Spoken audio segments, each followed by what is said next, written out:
યશોદા મૈયા બાલકૃષ્ણને પરમાત્મા માનતા નથી. કનૈયો મારો દીકરો છે.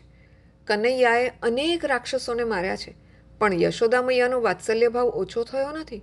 કનૈયો દેવ નથી, પરમાત્મા નથી, મારો બાળક છે. યશોદાજી શ્રી કૃષ્ણને પરમાત્મા માને તો લીલા થાય નહીં.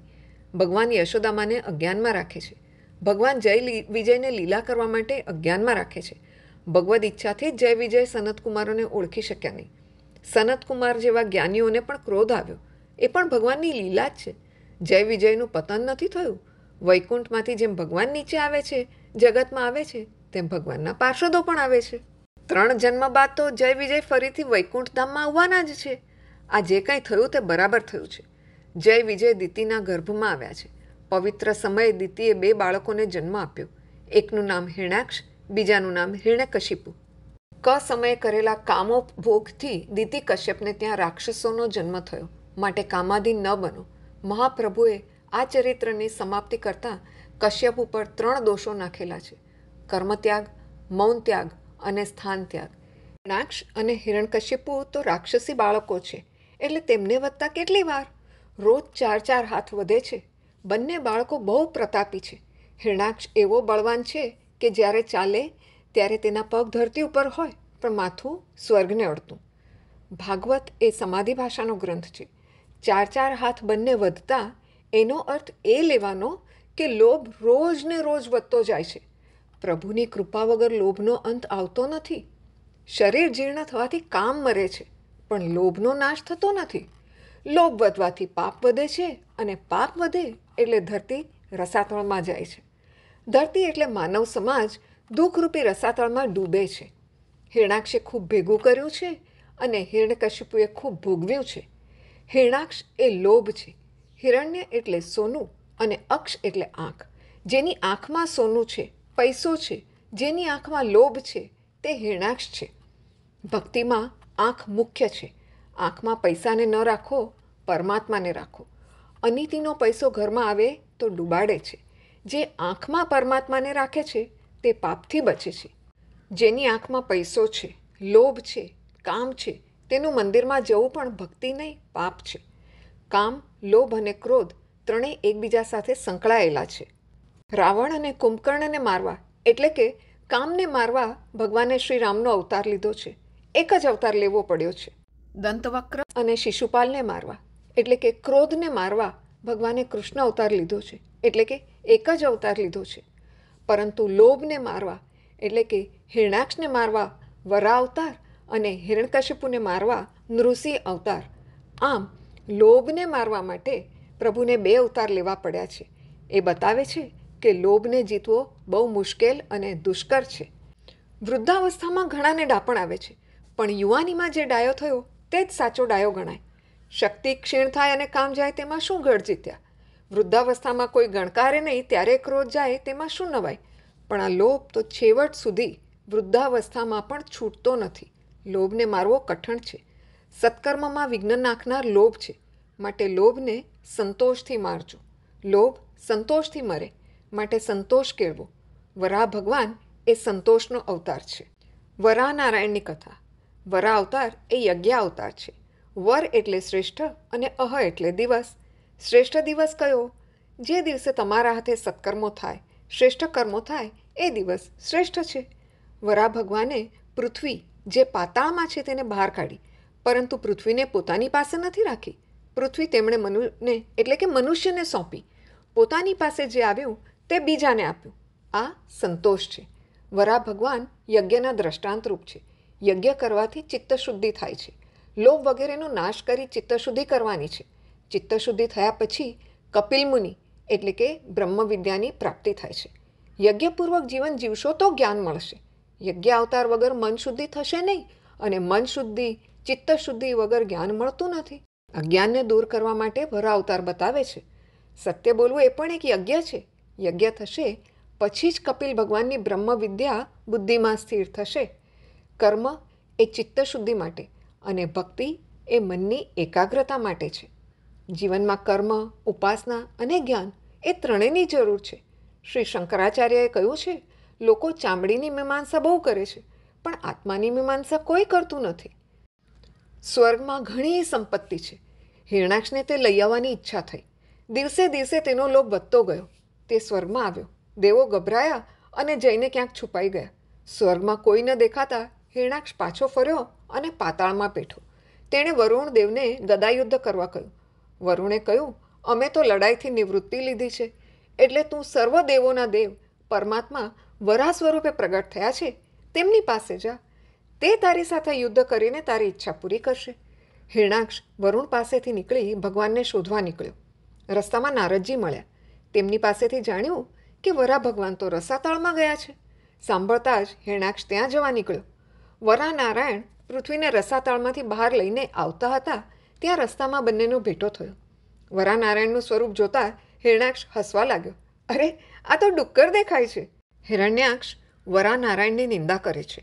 શ્રીધર સ્વામીએ હિરણ્યાક્ષના નિંદાભર્યા શબ્દોમાંથી સ્તુતિનો અર્થ પ્રગટ કર્યો છે. હિરણાક્ષ તો અભિમાનમાં ગમે તેવું બોલે, પણ વાગ્દેવીના પતિ નારાયણ છે. વાગ્દેવી ભગવાનની નિંદા કરે જ નહીં, એ તો પરમાત્માની સ્તુતિ જ કરે. હિરણાક્ષ બોલ્યો, વન ગોચર મૃગઃ, એટલે વનમાં રખડનાર ડુક્કર. શ્રીધર સ્વામીએ અર્થ ફેરવ્યો અને કહ્યું, વને જલે ગોચર શયાન જલે શયાન, જળમાં શયન કરનાર આદિનારાયણ પરમાત્મા. યોગી મૃગ તે સહ મૃગ, યોગીઓ મહાપુરુષો જેને શોધે છે તે જ આ વરાહ નારાયણ છે. જેનું સંસ્કૃત ભાષાનું જ્ઞાન બરાબર હોય તેને જ શ્રીધર સ્વામીના ભાવમાં આનંદ આવે છે. તેમણે શબ્દમાંથી દિવ્ય ભાવ પ્રગટ કર્યો છે. હિરણાક્ષે વરાહ ભગવાનને ડુક્કર જેવા કહ્યા ત્યારે વરાહ ભગવાને હિરણાક્ષને કૂતરા જેવો કહ્યો. બંને વચ્ચે વાગ્યુદ્ધ થયું.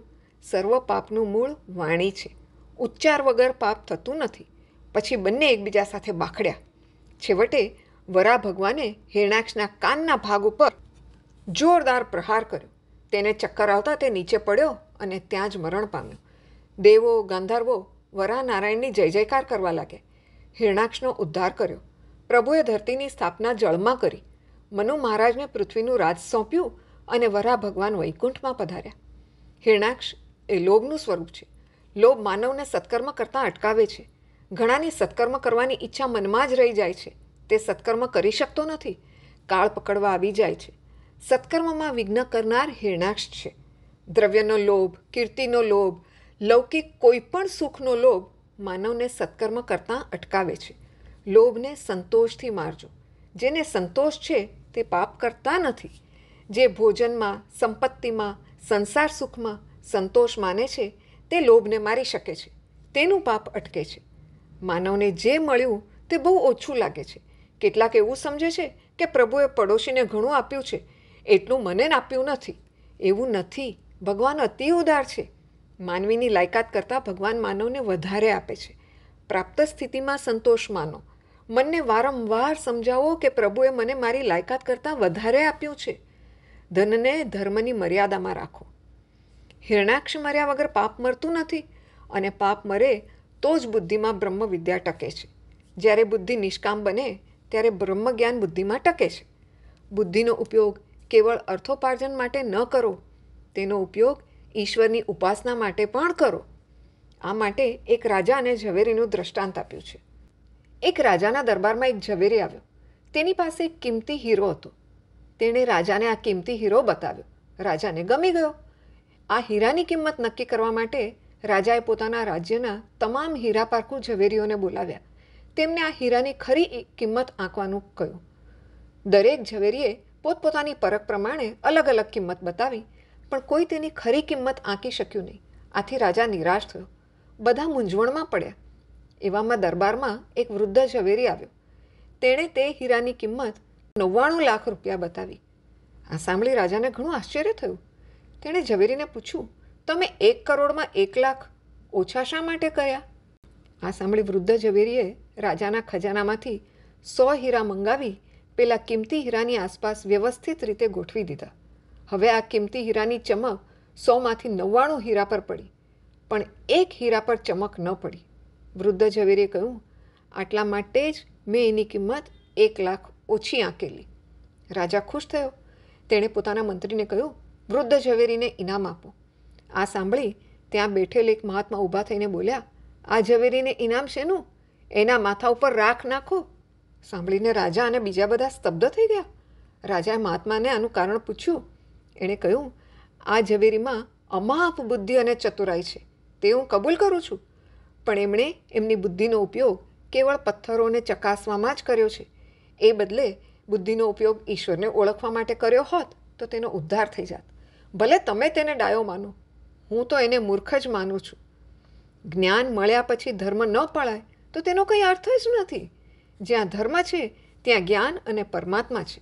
ધર્મ નથી ત્યાં શ્રેય નથી થતું. ભક્તિ પણ ધર્મને અનુકૂળ હોય તો પરમાત્માને ગમે છે. વિદ્યા વિનયથી શોભે છે.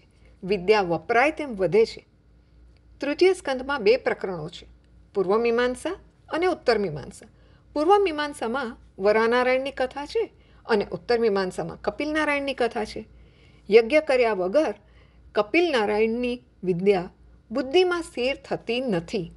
કાયા, વાણી અને મનથી કોઈને દુભવવું નહીં તે પણ એક યજ્ઞ છે. સદા સર્વદા પ્રસન્ન રહેવું એ પણ યજ્ઞ છે. માનવ શરીર ઘડો છે. આ ઘડાને 9 છિદ્રો છે. ઘડામાં છિદ્રો હોય તો ઘડો ભરાય નહીં. એક એક છિદ્રમાંથી વિકાર અને વાસનાના વેગમાં જ્ઞાન વહી જાય છે.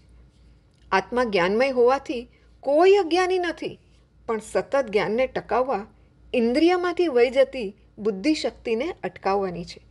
જ્ઞાનીઓ ઇન્દ્રિયોને વિષયોમાં જતી અટકાવે છે, ત્યારે વૈષ્ણવો ઇન્દ્રિયોને પ્રભુ માર્ગે વાળે છે. જ્ઞાન ટકતું નથી તેનું કારણ મનુષ્યનું જીવન વિલાસી બન્યું છે. આજે જ્ઞાન બધું પુસ્તકમાં રહ્યું છે, મસ્તકમાં નહીં. પુસ્તકોની પાછળ પડે તે વિદ્વાન અને પરમાત્માની પાછળ પડે તે સંત. વિદ્વાન શાસ્ત્ર પાછળ દોડે છે, ત્યારે શાસ્ત્ર સંત પાછળ દોડે છે. શાસ્ત્રો વાંચીને જે બોલે તે વિદ્વાન. પ્રભુને રીઝવીને પ્રભુ પ્રેમમાં પાગલ થયેલો જે બોલે તે સંત છે. ગીતામાં ભગવાને અર્જુનને કહ્યું, હૃદયમાં સાત્વિક ભાવ જાગે ત્યારે મન શુદ્ધ થાય અને હૃદયમાંથી જ્ઞાન આપોઆપ પ્રગટ થાય. મીરાબાઈના કોઈ ગુરુ નથી કે નથી તેઓ કોઈના ઘેર શાસ્ત્ર ભણવા ગયા. તુકારામ મહારાજ પણ કોઈના ઘેર શાસ્ત્ર ભણવા ગયા નથી. જ્ઞાનનો શત્રુ છે હિરણ્યાક્ષ. જ્ઞાનને બુદ્ધિમાં ટકાવવું હોય તો હિરણ્યાક્ષને મારવો જ પડશે. ભાગવતમાં જે અવતારનો ક્રમ બતાવ્યો છે તેમાં પહેલાં હિરણ્યાક્ષનો વધ, પછી કપિલ ભગવાન આવે છે. મનુ શત્રુપાને ત્યાં 2 પુત્રો પ્રિયવ્રત અને ઉત્તાનપાદ અને 3 પુત્રીઓ આકુતિ, દેવહૂતિ અને પ્રસૂતિ જન્મ્યા. આકુતિનું લગ્ન રુચિ પ્રજાપતિ સાથે અને પ્રસૂતિનું લગ્ન દક્ષ પ્રજાપતિ સાથે થયું. દેવહૂતિનું લગ્ન કરદમ ઋષિ સાથે થયું. તેમને ત્યાં કપિલ ભગવાન પધાર્યા. કપિલ મહામુનિએ માતા દેવહૂતિને તત્વજ્ઞાનનો સુંદર ઉપદેશ કર્યો. વિદુરજી પૂછે છે, આ કપિલનારાયણની કથા સાંભળવાની મારી ઈચ્છા છે. કપિલ મહામુનિનું પ્રાગટ્ય કેવી રીતે થયું, તેમણે પોતાની માતાને શો ઉપદેશ આપ્યો, આ બધું સાંભળવાની મારી ઈચ્છા છે. શુકદેવજી પરીક્ષિત રાજાને અને મૈત્રેય ઋષિ વિદુરજીને આ કથા સંભળાવે છે.